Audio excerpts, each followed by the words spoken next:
Episode की शुरुआत से पहले ये बोलना चाहता हूँ कि मैं वीडियो को फुल वॉच करें, अच्छा लगा या नहीं कमेंट करें। एपिसोड की शुरुआत में काइन एक बड़ा सा पावरफुल ड्रैगन से लड़ रहा होता है। वो अपनी टेलीपोर्टेशन मैजिक यूज़ करके एकदम से उसके पास चला जाता है, उसके ऊपर अपने तलवार से हमला करता है और वो ड्रैगन वहीं पे ख़त्म हो जाता है। जब वो अपनी स्टेटस देखता है, उसका स्टेटस बढ़ गया है और उसका मैजिक लेवल 80 मिलियन हो गया है। शायद में ज़्यादा कर लिया। काइन को 2 टाइटल मिल जाते हैं, जो कि एनिमी ऑफ ऑल मॉन्स्टर्स और ड्रैगन किलर। फिर 2 साल बीत जाता है। वो अपने फैमिली के साथ रॉयल कैपिटल में जा रहा होता है। वो वहाँ डेब्यू करने वाला है। वो एक इवेंट में जा रहा है जहाँ सब नोबल बच्चों को जाना पड़ता है। फिर पता चलता है कि काइन 10 साल का हो गया है। उसकी बहन बोलती है तुम अब एंट्रेंस एग्जाम दे के स्कूल अटेंड कर देना चाहिए। फिर उसके फादर बोलते हैं वो अभी नहीं कर सकता, 12 साल जब होगा तब जाके। और पता चलता है उसकी बहन स्कूल अटेंड करने वाली है। फिर काइन पूछता है हम रॉयल कैपिटल कब पहुंचेंगे। फिर उसके पिता बोलते हैं रास्ते में मॉन्स्टर नहीं आएंगे तो 1 हफ्ते में ही पहुंच जाएंगे। फिर काइन सोचता है तो मुझे भी अलर्ट रहना पड़ेगा। फिर वो सर्च मैजिक से देखता है 3 किलोमीटर के आगे कुछ सोल्जर को बहुत सारे मॉन्स्टर घेर लिए हैं। ये सुन के 2 सोल्जर आगे चले जाते हैं। फिर काइन बोलता है ये टाइम पे नहीं पहुंचेंगे, मुझे ही जाना पड़ेगा आगे। फिर वो गाड़ी से कूद जाता है और बूस्ट का यूज करके काफ़ी तेज़ी से चला जाता है और वो 2 सोल्जर को भी पीछे छोड़ देता है, जिसे देख उसकी फैमिली हैरान हो जाती है। फिर 3 किलोमीटर के आगे का सीन दिखाया जाता है जहाँ पर काफ़ी सारे मॉन्स्टर सोल्जर को मार रहे होते हैं, पर कुछ सोल्जर हार नहीं मानते। कैसे भी करके इस कैरेज को बचाना होगा।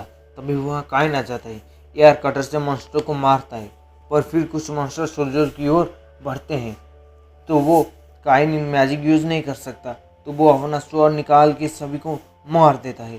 फिर एक बड़ा सा मॉन्स्टर आ जाता है तो वो फायर स्वॉर्ड का यूज़ करके उसे भी मार देता है। सोल्जर काइन को पूछते हैं आखिरकार तुम हो कौन। फिर काइन बोलता है मैं मार्ग्रेव का तीसरा बेटा काइन वैन सिफर हूँ। तुम एक मार्ग्रेव के बेटे हो। फिर वहाँ वही सोल्जर आ जाते हैं। वो देखते हैं काइन वहाँ है और सारे मॉन्स्टर मरे हुए हैं। फिर जख्मी सोल्जर नीचे गिर जाता है। क्या तुम ठीक हो? रुको मैं तुम्हें हील कर देता हूँ। काइन अपने हीलिंग मैजिक से सबको हील कर देता है। तुम लोगों को थोड़ा रेस्ट करना होगा ब्लड रिकवर के लिए, क्योंकि मैं ब्लड रिकवर कर नहीं सकता। फिर वो मरे हुए को भी आइटम बॉक्स में स्टोर कर देता है। फिर काइन के फादर आ जाते हैं। वो देख के हैरान है, काइन ने सब कुछ संभाल लिया है। फिर उनका नज़र कैरेज पर जाता है जो ड्यूक संतान की कैरेज है। तभी कैरेज से 2 लड़कियां बाहर आती हैं, जिन्हें देखकर काइन और फादर वो करने लगते हैं। और जो येलो बाल वाली लड़की है वो प्रिंसेस टेलेस्टिया है और जो दूसरी वो ड्यूक की बेटी है मिस सिल्क। काइन बोलता है मैं खुश हूँ आप दोनों ठीक हो। तब अचानक से प्रिंसेस बेहोश होने लगती है, पर काइन रिलैक्स मैजिक के यूज़ करके उन दोनों को ठीक कर देता है। और काइन को रिलैक्स मैजिक से वो दोनों काफ़ी अच्छे फील करते हैं। वो काइन को पसंद करते हैं और बोलती है सिल्क तुम्हें मैं खिड़की से लड़ते हुए देखा, तुम अच्छा लड़ते हो, अमेजिंग हो। वो दोनों ही काइन का हाथ पकड़कर बोलते हैं तुम मेरे हो, तुम मेरे हो। तुम कहाँ जा रहे थे? काइन बोलता है मैं तो कैपिटल में जा रहा हूँ। वो दोनों बोलते हैं क्या कोइंसिडेंस है, हम भी वहाँ जा रहे हैं, तुम हमारे साथ चलो। फिर वो काइन को अपने कैरेज में बैठा के वहाँ से चले जाते हैं। काइन के फादर को कुछ समझ नहीं आ रहा था आखिरकार हुआ क्या। फिर कैरेज का सीन दिखाया जाता है जहाँ वो दोनों काइन के पास बैठे हुए हैं और काइन को ऑकवर्ड फील होता है। प्रिंसेस बोलती है तुम मुझे टेलिस बुलाओ, ना कि प्रिंसेस। फिर सिल्क भी वही बोलती है, पर काइन नहीं मानता। तो फिर ज़बरदस्ती करके मना लेते हैं वो काइन को। वो टाउन में पहुंचने वाले हैं। फिर वो पहुंच जाते हैं। फिर काइन वहां से जाने लगता है, कल मिलेंगे। फिर वो दोनों काइन को रोकते हैं, तुम हमारे साथ आज रुको। फिर काइन के फादर कहते हैं भले ही काइन 10 साल का है, पर वो आपके साथ रुक नहीं सकता। तो वो बोलते हैं नहीं, मॉन्स्टर हमला कर दिया तो हमें प्रोटेक्ट कौन करेगा? काइन वहाँ से सबसे ताकतवर है। काइन के फादर बोलते हैं हाँ काइन ताकतवर तो है, पर फिर भी वो दोनों नहीं मानते। काइन को अपने साथ रोक देते हैं। काइन मान जाता है और बोलता है हमारा रूम बड़ा होना चाहिए और बेड दूर दूर होंगे, पर बेड बहुत पास होते हैं। तो सब जाके अपने अपने बेड पर बैठ जाते हैं। काइन सेंटर में था। फिर सिग्लिट बोलती है ये बेड इतना दूर क्यों है? वो अपना बेड को काइन के बेड से चिपका देती है धक्का देके, और प्रिंसेस भी वही करती है और वो दोनों काइन के पास आके लेट जाते हैं। काइन शर्मा जाता है, ये तुम क्या कर रहे हो? वो बोलती है, मुझे रात में डर लगता है, इसलिए क्या आप ऐसे नहीं सो सकते? काइन के पास कुछ चारा नहीं था। ठीक है, सो जाओ। फिर अगले सीन में वो सब कैरेज में कैपिटल की ओर निकल जाते हैं। जो काइन है वो रात भर सोया नहीं होता, क्योंकि वो दोनों उसकी काफ़ी ज़्यादा पास लेटी हुई थी। फिर कुछ दिन बीत जाते हैं, वो फाइनली कैपिटल में पहुंच जाते हैं। फिर रॉयल पैलेस में आने के बाद एक बंदा प्रिंसेस से पूछते हैं, ये लड़का कौन है? जिस पर प्रिंसेस बोलती है, ये काहिन है, ये यहाँ पर काफ़ी ज़्यादा स्ट्रॉन्ग है। वो बंदा बताता है, मैं रॉयल चिमेडेट ऑर्डर का वाइस कैप्टन हूँ, मेरा नाम वॉन गैजेड है। नाइट्स मुझे बता दिए हैं, प्रिंसेस को बचाने के लिए शुक्रिया, और मेरे मरे हुए नाइट्स की बॉडी लाने के लिए भी शुक्रिया।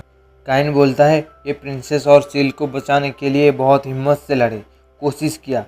वॉन बोलता है, मैं समझ गया, मैं इनकी कुर्बानियों को ऐसे जाने नहीं दूंगा। फिर काइन जाने लगता है, पर वो काइन को रोक के बोलता है, किंग तुमसे मिलना चाहते हैं। फिर काइन अगले सीन में किंग के पास आ जाते हैं।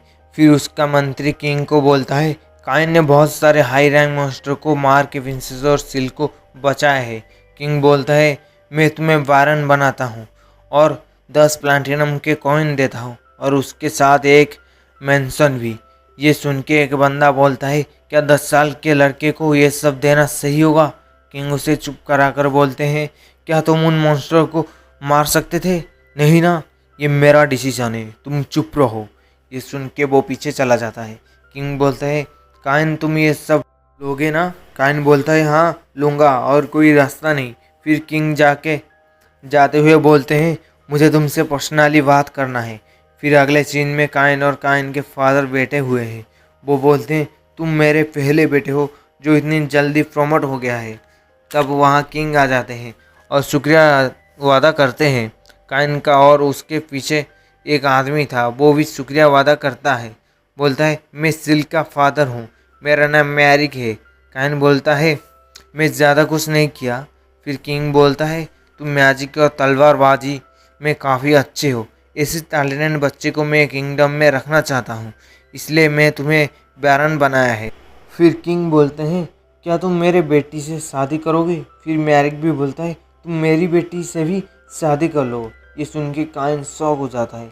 किंग बोलते हैं, तुम अभी नहीं, अडल्ट होने के बाद शादी करना, अब सिर्फ एंगेजमेंट कर लो। काइन फिर से शॉक हो जाता है, पर क्यों?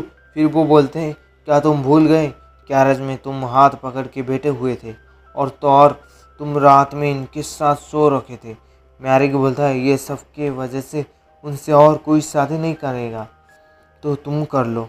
फिर फ्लैशबैक दिखाया जाता है, जहाँ पर वो मंत्री से काइन के बारे में बात कर रहे थे, क्या काइन को तुम्हारा फियांसे बना लूँ? वो दोनों हाँ करती है।